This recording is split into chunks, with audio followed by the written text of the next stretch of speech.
Dear students, today we should consider one more important aspect of adverb.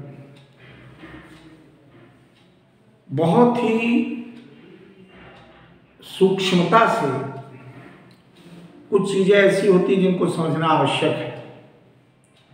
आज जिस चीज़ों पर हम विचार करने जा रहे हैं उस पे पहले हम लोग यूज जो है इवेंट का और उनकी पोजीशन, यानी अगर पोजीशन के आधार पर वर्ब उसको सेट करेंगे तभी सही हो पाएगा। तो प्रॉपर पोजीशन, जो प्रॉपर पोजीशन होगी एडवर्ब की सेंटेंस में, प्रॉपर पोजीशन ऑफ एडवर्ब कैसे सुनिश्चित करेंगे आप उसको, वो देखिए। तो जो प्रॉपर पोजीशन है एडवर्ब की वाक्य में, उसका बहुत महत्व है। अब जैसे मान लीजिए कि इवेंट का प्रयोग है, इवेंट का प्रयोग इसकी पोजीशन अलग अलग अभिप्राय रखती है, अलग अलग अर्थ प्रकट करती है। उदाहरण के द्वारा देखें इसको कि event 10%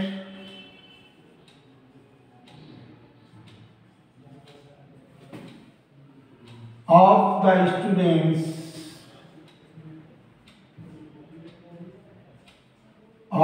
students were able to pass। मान लीजिए were able to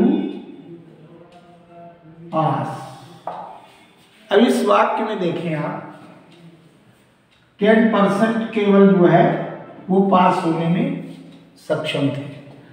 अब इसमें इवेंट का एक प्रयोग यहां आया और एक और वाक्य देखें,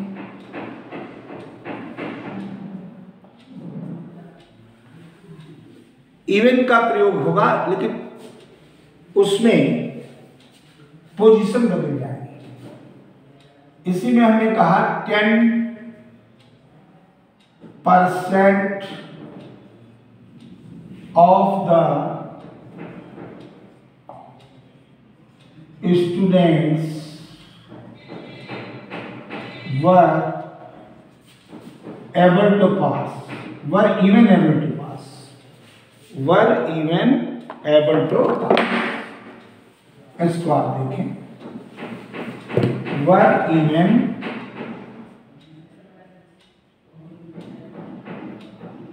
were able even to pass, ऐसे करेंगे, were able even to pass, were able even, और इसको अंडरलाइन कर दीजिए, टू पास। अब यहां इवेंट का प्रयोग और यहां दोनों का इवेंट। अब इन दोनों वाक्यों में इवेंट की पोजीशन इसमें जो है 10% सबसे पहले है और इसमें टू पास से पहले, यानी पास से पहले। अब दोनों के अर्थ को आपको समझना पड़ेगा। पहले वाक्य का अर्थ क्या हुआ, इस वाक्य का अर्थ आप लोग बताएं क्या होगा। पहले वाले वाक्य का अर्थ होगा कि जितने विद्यार्थी थे उनमें से 10% भी नहीं पास होने में सक्षम थे, यानी कि 10% भी विद्यार्थी नहीं पास हो सके। इसका अर्थ आएगा कि 10% विद्यार्थी भी नहीं पास हो सके। अब वो अलग चीज है, एबल टू पास होने में सक्षम थे, लेकिन भाव 10% भी विद्यार्थी 10% विद्यार्थी भी नहीं पास हो सके या नहीं पास कर सके। और इसका अर्थ इसका अर्थ बदल गया। इसका अर्थ हो जाएगा कि 10% जो विद्यार्थी हैं, इसका है कि 10% विद्यार्थी, और इवेंट का अर्थ है यहां तक कि, ऐसे होता है यहां तक की, लेकिन इसको आप यहां तक की अगर ना लें, ऐसे केवल कर दे इवेंट 10%, तो परिणाम ये हुआ कि जितने विद्यार्थी थे उसमें से 10% विद्यार्थी भी नहीं पास हो सके। और बल्कि नहीं, इसका ले लो पॉजिटिव सेंस में, इसका नेगेटिव। इसका मतलब है यहां तक कि 10% विद्यार्थी ही पास हो सके, ऐसा अर्थ ले लो। पहले वाले के 10% भी लड़के नहीं पास कर सके, और इसमें ले लिया केवल 10% ही पास हुए, ऐसे ले। अब पोजीशन से बदल देखिए, यहां इवेंट 2 पास और यहां इवेंट 10%, दोनों में सही है, दोनों वाक्य सही है, यह भी सही है और यह भी। अंतर है कि इसमें है इवेंट 10% पे बल दे रहा है, तो यहां तक कि 10% विद्यार्थी भी नहीं पास हो सके, और इसमें है भाव आया कि 10% ही विद्यार्थी पास हुए। ये नेगेटिव लाया और ये पॉजिटिव लाया। इवेंट के प्रयोग से पोजीशन, इसकी फ्रंट पोजीशन और इसकी एंड पोजीशन, दोनों में भाव बदल गया। अब एक इवेंट का जैसे प्रयोग देखा, वैसे मैं आपको एक ओनली का प्रयोग बताता हूं। ओनली के प्रयोग में भी सावधानी बरतें। अब जैसे हमने एक वाक्य कहा आपसे कि ओनली सीता सेंट, एक वाक्य, और नीचे लिख दिया सीता ओनली सेंट। दोनों को ध्यान से देखिए, पोजीशन के हिसाब से कितना बड़ा फर्क पड़ता है।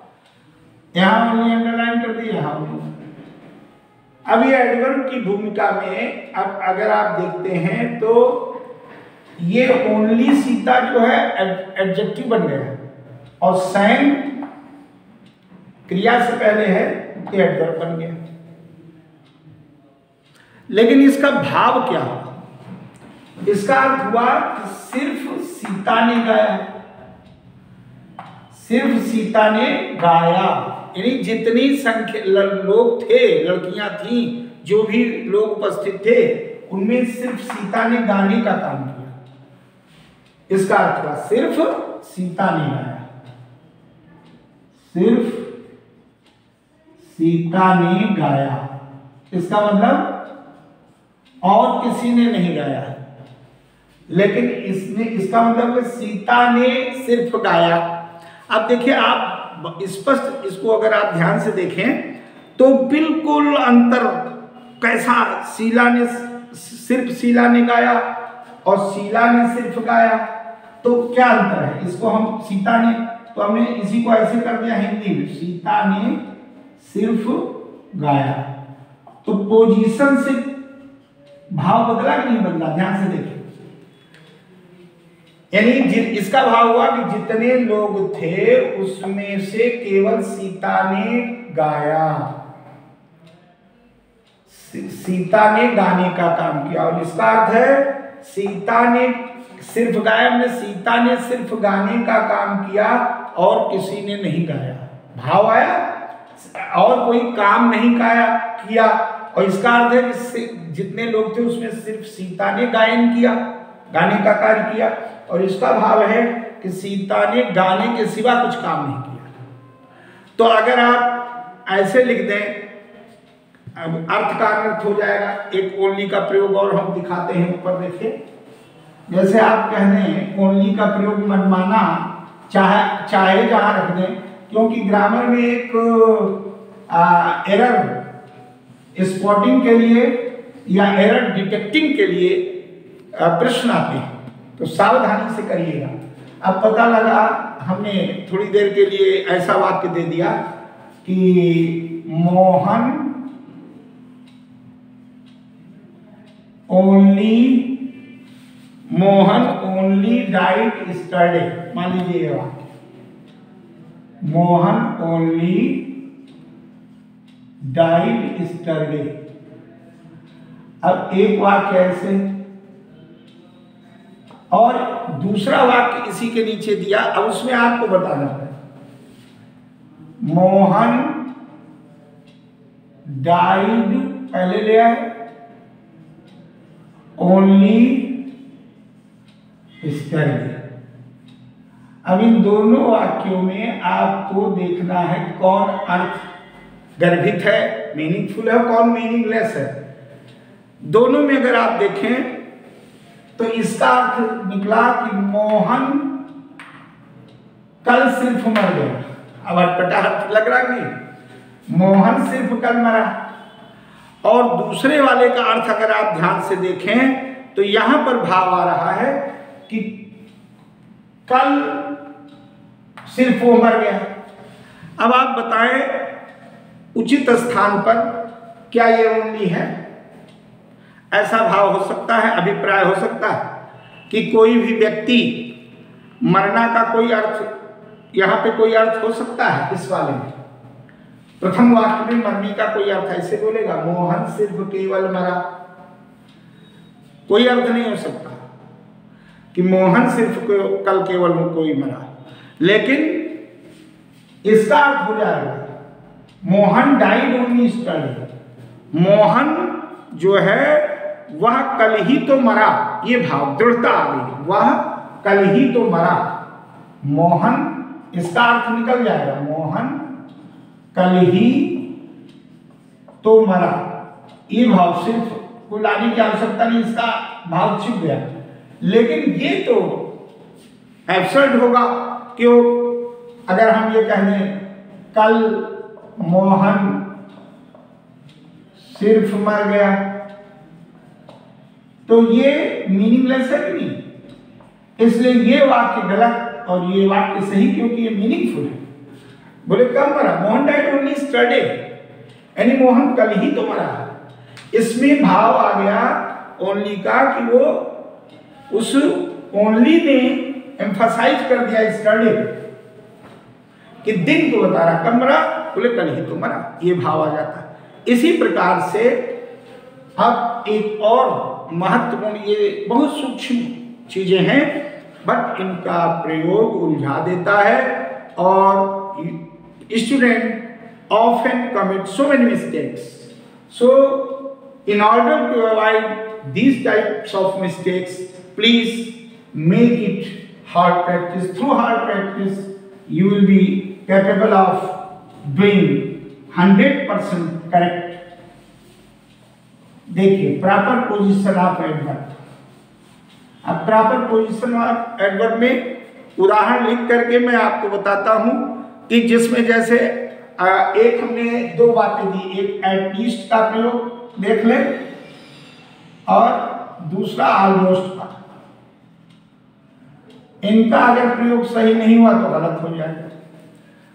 फॉर एग्जाम्पल नोट कर लें आप लोग कि जैसे हमने कहा, एक वाक्य है कि वी, सब लोग नोट कर लें, वी कैन, पहले आप लोग नोट करें कि यू एट लीस्ट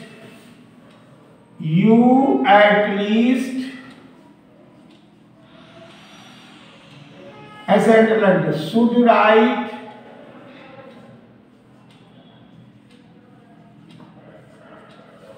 ट्वाइस। ये उदाहरण नोट करें, you at least should write to me, मतलब तुमको कोई खत मुझे लिखना चाहिए। दो बार, you at least should write to me, should write twice to me, दो बार किया और उसके बाद कर दिया ट्वाइस टू मी के बाद हम लोगों ने कर दिया अ मंथ, इधर लगा दिया अ मंथ। मान लीजिए ऐसा है या जो भी समझ दे। फॉर्मेशन इसमें आप देखिए यू एट लीस्ट। अब जब वो ये वाक्य बनेगा तो इसकी मीनिंग नहीं निकल सकती क्योंकि प्रॉपर पोजीशन नहीं है। और अगर इसको आप ऐसे लिख दे बहुत ध्यान से तो आपका सही हो जाएगा, बहुत बहुत ध्यान। जैसे हम ये एटलीस्ट को ट्वाइस से पहले लिया, क्यों? ये एटलीस्ट कम से कम 2 बार एक महीने में, इस पर बल दे रहा है। तो you should write to me, ये जो है एटलीस्ट ट्वाइस अ मंथ, अगर ऐसे कर लो तो बन जाएगा। और यू शुड, क्यों? टाइम को इंफसाइज कर रहा है, 2 बार फ्रीक्वेंसी को कर रहा है, एडवर्ब ऑफ फ्रीक्वेंसी को कर रहा है। यू शुड राइट, ठीक है, to me twice a month. At least यहां लगा दो, यहीं पर एटलीस्ट लगा दो, क्योंकि एटलीस्ट को, एटलीस्ट ट्वाइस को मॉडिफाई करना है। एटलीस्ट अंडरलाइन, और इसके बाद ट्वाइस, ठीक है, आ मंथ। अब ये वाक्य बन गया सही, प्रॉपर पोजीशन। ये एटलीस्ट यहां पर मीनिंग नहीं ला सकता, क्यों? क्योंकि एटलीस्ट किसको एम्फसाइज कर रहा है? एडवर्ब ऑफ फ्रीक्वेंसी को। अब एक उदाहरण और देख लें। वन कैन, नोट कर लें आप सभी लोग, लिखिए one can almost one, almost का देख लें। One can almost get everything, इसमें देखिए one can almost get everything in the market, ठीक है, इन द ब्लैक मार्केट। ये इस प्रकार का सेंटेंस है, इन द ब्लैक मार्केट। अब इस वाक्य में देखिए ऑलमोस्ट का जो प्रयोग है वो कहाँ होना चाहिए, उस पर विचार करिए। प्रॉपर पोजीशन ऑफ एडवर्ब होनी चाहिए। तो अगर आप इसी को देखें किस पर बल दे रहा है, ऑलमोस्ट गेट को थोड़ी मॉडिफाई कर रहा है, ऑलमोस्ट एवरीथिंग को कर रहा है। तो अगर ये ऑलमोस्ट ऐसे लिख दिया जाए, वन कैन गेट, इधर ले आइए, और ऑलमोस्ट एवरीथिंग, तो वाक्य की रचना, formation of sentence will be correct in all respect. One can get almost everything. तो प्रॉपर पोजीशन का भी एरर डिटेक्टिंग में आता है। यहां पर पोजीशन क्यों, तर्क क्या देंगे कि एवरीथिंग को, लगभग सभी चीजें, इसमें एटलीस्ट जो आ रहा है वो एडवर्ब ऑफ फ्रीक्वेंसी पर लगभग 2 बार उस पर बल दे रहा है। तो जहां पर जो एडवर्ब बल दे वहीं उसकी सटीक पोजीशन होगी, वहीं उसकी प्रॉपर पोजीशन होगी, अदरवाइज गलत हो जाएगा। तो इसका अभ्यास और कराया जाएगा। By the hard practice it will be record and enriched. Thank you very much.